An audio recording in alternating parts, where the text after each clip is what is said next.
Dans cette vidéo, je vais vous montrer quelques astuces pour dépasser les limites de votre thème Shopify, peu importe le thème que vous utilisez, grâce à ChatGPT.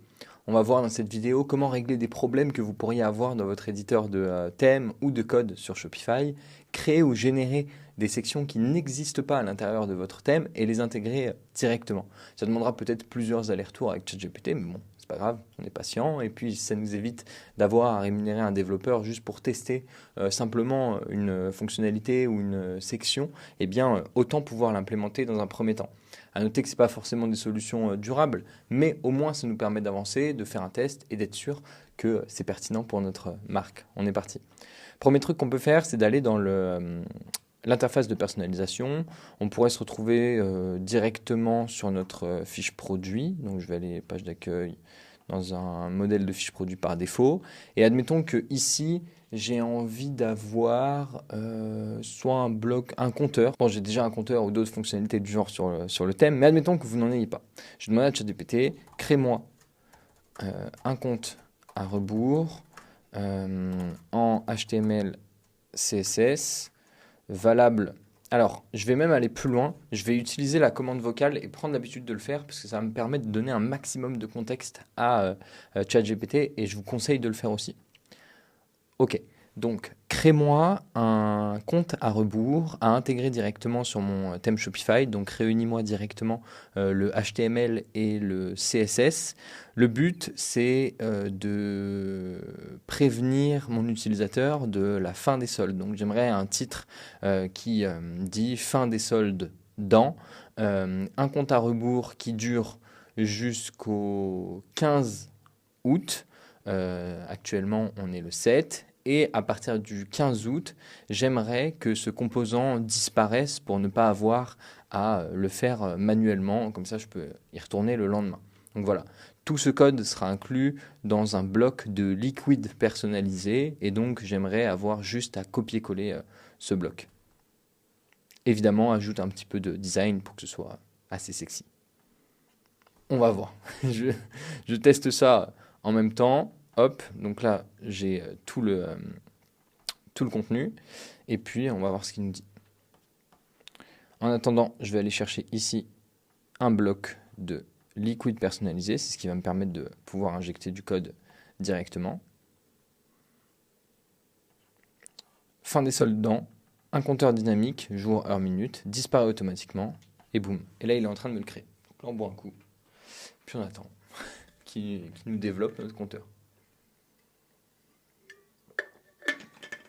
Je pense qu'il va y avoir, il va y avoir besoin de JavaScript, mais ça devrait passer à l'intérieur. Donc là, je ne peux pas aller plus vite, donc je vais couper la vidéo jusqu'à ce que le composant soit prêt. Ok, notre code est prêt, donc là, on va juste le copier et puis l'intégrer direct dedans. On va voir ce que ça donne. Ok, je vais enregistrer.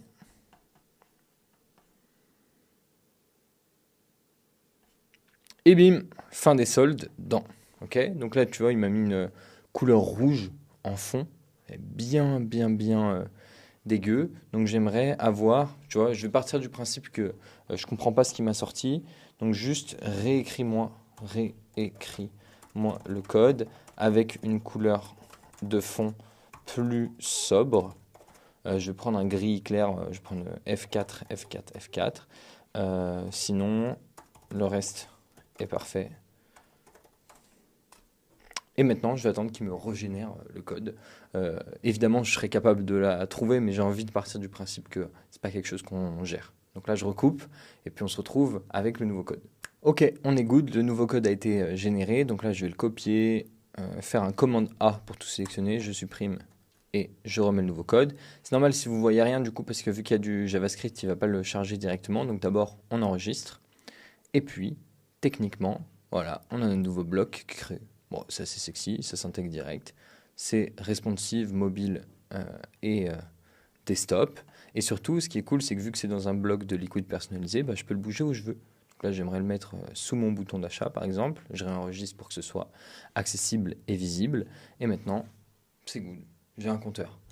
Ce qui est aussi cool, du coup, avec ChatGPT, je pense à We Circles, par exemple, c'est que je vais aller pouvoir récupérer des composants que je vais voir chez d'autres sites, donc par exemple cette frise chronologique, et puis je vais lui demander de me la recréer. Hop, ok, recrée-moi cette frise chronologique en HTML, prêt à être copié dans une section. Attends, ça me fait tourner la tête. Dans une section de liquid personnalisé, comme le composant précédent. Alors, je pourrais lui dire évidemment de changer le contenu, mais au cas où, pour changer le contenu, je vais vous donner une petite astuce pendant qu'il nous crée le composant.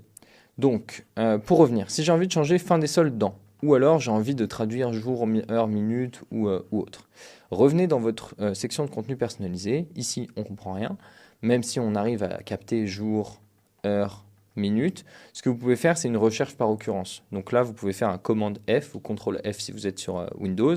Et puis, je vais chercher solde. Donc là, il me le surligne ici, mais il me le surligne ici aussi. Donc là, je peux dire vite fin des soldes dans 2 points, enregistré. Et là, c'est cool. J'ai eu accès à mon contenu. Donc voilà, si vous avez des petites bases d'HTML, après vous pourrez aller plus loin, mettre une petite balise P pour écrire du contenu et un lorem ipsum. Donc là, ça m'a mis beaucoup de contenu d'un coup, mais au moins j'aurai une petite description en plus qui s'affichera sous mon H2. Voilà, c'est un exemple. Mais au moins, bloc, pareil, vite fait, bien fait. Là, il en est où? Il m'a créé ma frise. Oh bah alors là, je sais pas à quoi m'attendre. Mais bon, on teste ça ensemble. Donc ok, je reviens en arrière. Mon bloc de liquid personnalisé, je le vire parce que c'est quand même une boutique de démo qui est en live. Et là, cette fois-ci, je vais créer une section. Donc, pour créer une section de ce genre, sur le thème, on l'a mis dans... Vous devriez trouver dans liquid personnalisé directement. Nous, on l'a rangé dans contenu personnalisé. C'est une section qui nous permet vraiment de tout faire et de casser toutes les limites de Shopify sur ce thème en tout cas. Vous avez un guide qui est associé en plus à l'intérieur du thème qui vous montre, ça vous permet de poser des blocs côte à côte, on va pouvoir générer des blocs de vidéos with text, etc., etc. Donc c'est cool, ça augmente le champ des possibles. Par contre, j'ai pas de frise chronologique comme on le voit ici. Donc, eh ben, je vais aller voir, je vais aller la chercher. Donc contenu personnalisé et puis ici, liquid. Et puis là, je vais coller mon code. Ah oui, il m'a même repris le fond. Bon, c'est intéressant. Alors, il n'y a pas les points, mais c'est quand même pas mal. Est-ce que c'est responsive? Oui, c'est responsive. Donc là, c'est cool, ça nous donne une bonne base aussi. Évidemment, vous pouvez retoucher le fond ou lui demander de le retoucher. Au cas où, si c'est juste une histoire de fond, petit tip supplémentaire, vous faites clic droit, inspecter. Hop, je vais l'ouvrir un petit peu plus. Ici, on va rechercher le composant qu'on veut modifier. Donc là, c'est celui-là, Timeline Color. Et on voit qu'il lui a mis un background de cette couleur. Donc là, je reviens en arrière. Il était comme ça. Je le copie. Je vais aller et retourner dans mon truc. CTRL F comme tout à l'heure. Et là, tu vois, il me retrouve l'occurrence. Donc là, si je le veux, quelle couleur? Je sais pas, red. Et ben, c'est red. Voilà. Allez. Trêve de plaisanterie, on va passer à un autre tips aujourd'hui avec ChatGPT. Au moins, ça vous en donne deux, ou au moins deux manières de créer des composants qui n'existent pas aujourd'hui sur votre thème. Allez-y mollo quand même, parce que parfois, c'est voulu aussi que vous n'ayez pas 50 000 options disponibles. Ça vous permet aussi de vous concentrer sur l'essentiel. Parfois, vous allez être amené à toucher au code. Et je sais que dans le code, il y a des critères qui sont assez stricts sur Shopify et ailleurs, et que s'il y a une virgule manquante ou un truc dans le genre, eh ben, on peut vite s'y perdre ou surtout pas comprendre pourquoi.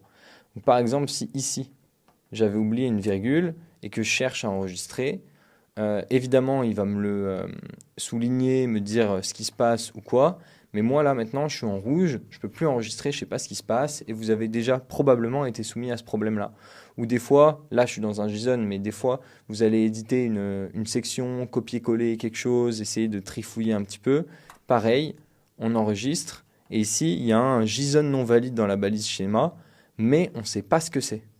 Et bien du coup, pareil, je vais copier mon fichier, et je vais lui dire, hop, visiblement, il y a un JSON non valide dans mon schéma. Peux-tu me corriger le fichier pour que je puisse enregistrer? Et là, il va me rebalancer le fichier. Soit il me dit où c'est.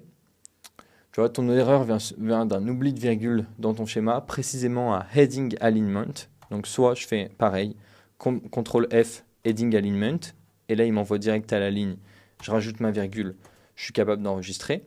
Ou alors, il me renvoie l'intégralité du code, si j'ai pas envie de me prendre la tête. Là, il est encore en train de le définir, etc. Donc bref, c'est bon, j'ai trouvé mon problème, mais au cas où, vous le laissez faire et vous recopiez l'intégralité du code, comme ça vous n'avez plus de problème. Bon, allez-y avec parcimonie, mais au cas où, du coup, c'est une solution qui n'existait pas avant, où là, on était surpris, on était obligé de revenir en arrière. Bref, on a réglé ce problème-là. Évidemment, ChatGPT vous aidera à rédiger des contenus, optimiser sur votre site pour le SEO, pour la conversion, pour mieux détailler les différentes valeurs et bénéfices de votre produit. Et donc ça, pour les côtés, les aspects stratégiques ou copywriting, utilisez-le vraiment sans modération parce que ça va vraiment vous aider aussi à structurer un bon carrousel d'images impactant et puis une bonne structure de fiche produit avec des termes qui feront passer à l'action et à l'achat votre utilisateur à condition de bien le connaître et de maîtriser votre produit. ChatGPT, s'il a ces informations-là, eh bien, il ne pourra que mieux le mettre en valeur. Utilisez la commande vocale pour donner un maximum de contexte et partez toujours du principe que ChatGPT n'a jamais tort, il a juste mal été indiqué. Donc, c'est de votre faute.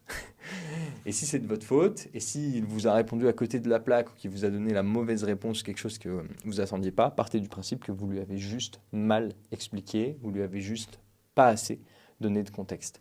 J'espère que cette vidéo vous a plu. N'hésitez pas à inscrire dans les commentaires d'autres manières d'utiliser ChatGPT sur votre boutique Shopify pour briser les limites que vous avez ou que vous aviez par le passé. Et nous, on se retrouve dans une prochaine vidéo ou directement sur le thème Full Stack. À bientôt.